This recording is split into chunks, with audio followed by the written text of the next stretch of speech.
You're listening to Frank Talks Pleasures and Lifestyles. I'm Frank because I have to be. In studio today, I have Mr. Carlos Xuma. Carlos, are you there? I am here. All right. In the last interview segment, we were talking about, and I'm just going to summarize this, so if I've made any mistakes, please correct me. Don't set resolutions. They're self-defeating. Set goals. The material in your book, The Secrets of the Alpha Male, can help a person understand how to set goals and achieve goals, making yourself a better person overall. And something you had said was about building yourself in all areas of your life, which ultimately makes you attractive to women. Does that about summarize what you had said? That's about it. All right. Now, here's a question for you. It also, again, relating to the fact that this is New Year's, people making New Year's resolutions or starting to set goals to change their lives. Should a man make his love life a priority?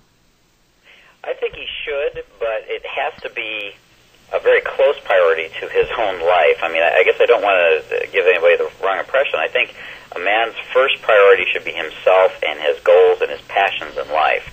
If there's one thing that I've noticed about every interaction that the guy's had with women, whether it's in my seminars, whether it's my personal coaching, or any way that I've worked with men and women, is that when they communicate what they're doing in their life, where they're going, what their goals are, what they've got their eyes on, that prize, when they communicate that and they talk about it, they don't need any techniques. They don't need any clever routines. They don't need any storytelling, because that feeling that he can give off just by having that set goal is immediately communicated to the woman. It's immediately picked up on by her, and it immediately creates attraction because she knows she's got a guy that's got ambition here. So if he's going to make his own love life his priority, he's got to do it in a way that doesn't focus on anything outside of himself too much. In other words, if he's going to focus on it as a priority, he should be developing the skills that will get him where he wants to go, not focus on getting this woman or that woman or coming down with that terminal case of what everybody calls one-itis, that woman that seems to be the one. He's got to really stay focused on developing his own skills. There's a saying, I don't remember the exact phrasing of it, but don't pray to God to give you what you want. Pray for Him to give you the skills to get what you want, because that's how you're going to get it. Ultimately, that's how every guy does. And again, it's really prioritizing himself first and following his goals, following his path. I want to talk about inner game. So I don't remember if it was you who had said this or some material that I had read relating to you, but basically it all comes down to building your inner game. And how do you feel about that statement?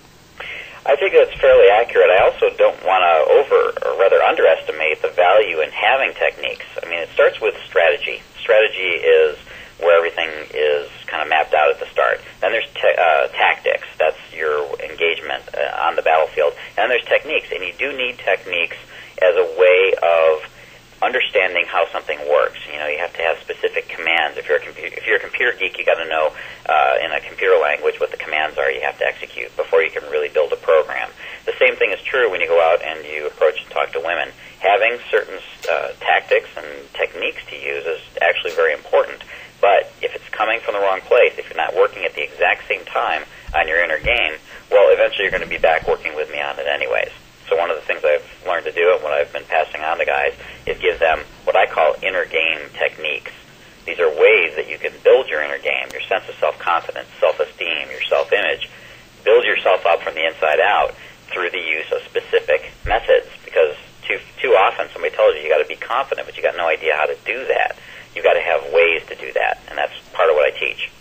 That's a great point you brought up, because I've heard the same thing in the seduction teachings. You just have to be confident, learn to be confident. How can someone learn to be confident with women when that person may never have experienced confidence in any other area of his life? And when someone comes to you and says, Carlos, teach me how to be confident, do you have any specific exercises that you can assign to him that he can go through to help build up that confidence? The first thing I would have somebody do right off the bat is a self-inventory. I mean, right next to setting your goals, your direction in life that's kind of your direction. That's looking out through the windshield, if you will, of your car that's on the road of life.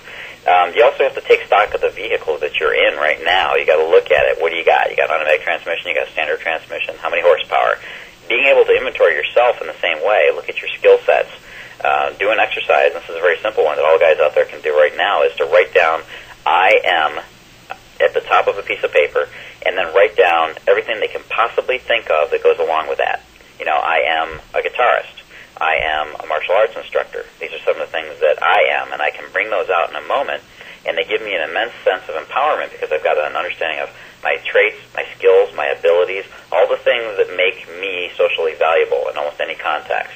So having that inventory done is a great way of starting to shore that sense of self-esteem up. That is really, really great. I have another question for you, and it's still about inner game. If you had to summarize inner game in one sentence, maybe just one definition, inner game is, what would that be in the world of Carlos Xuma? Well, I'd say it would probably be your sense of self-esteem, how much you like yourself, your self-image, how you see yourself, and your self-confidence, what you see yourself capable of doing in your life. Those three things. Let me ask you about your path in being a seduction instructor. Are there any particular success stories from your own students that you feel particularly proud of? Well, actually, there is one recently. I was just up in Seattle. I did a mini boot camp with a couple of guys up at the Lair up there after I did a presentation on my real game methodology. And I took a couple of guys out in the field, and one of the guys he has a lot of background and a lot of technique information, so he's very techniquey. And what I was trying to coach him to do is to let down some of that, become a little bit more natural with his approach, and let his personality come through so that it seems more like him. Well, he went over to a woman and immediately got blown out. He was really, really interested in her. She was the exact look he was looking for. Went over to her, talked to her, and got immediately blown out. Now, this is before I even knew that he was doing this. Then he came over to me, told me what happened. He's like, oh, man, I screwed up. I just totally messed this up. He was really down on himself. And I said, look, make that your next approach. Go back to her and say, you know what, I screwed up. I know I came on strong with a bunch of lines and all that, but really I was just totally interested in talking to you. And he did. He just went over and he used that exact approach, that very real method of presenting himself and what was going on. And she was immediately, her body language, she turned, faced him, and engaged him in conversation where she didn't before. So that's where the power of presenting your true personality in the right ways, mind you, not in wimpy, wussy ways, but in the right ways, will get you much further. Carlos, we got to go to another commercial break. You're listening to Frank Talks, Pleasures and Lifestyles. Tune in to Frank Talks, Pleasures and Lifestyles on this station for the most eclectic ensemble of interview guests ever produced. It's honest, frank approaches, trusted professional conduct, and timely taboo topics. From swing clubs and artists to sex workers and alternative lifestyles, Frank Talks is making the world a better place, one interview at a time. He's Frank because he has to be. Check local program listings for times and details. Frank Talks is sponsored in part by the Calibrated Storytelling Seminar. Have you ever felt tongue-tied when talking to a woman and did not know what to say next? This seminar provides the structure to create personalized stories that connect to a woman's emotional needs. Calibration is about putting people into the categories and then modifying your behavior. Do you want to learn how to be truthful about who you are, but in an interesting and seductive way? If you want women to like you for the real you, then this seminar is for you.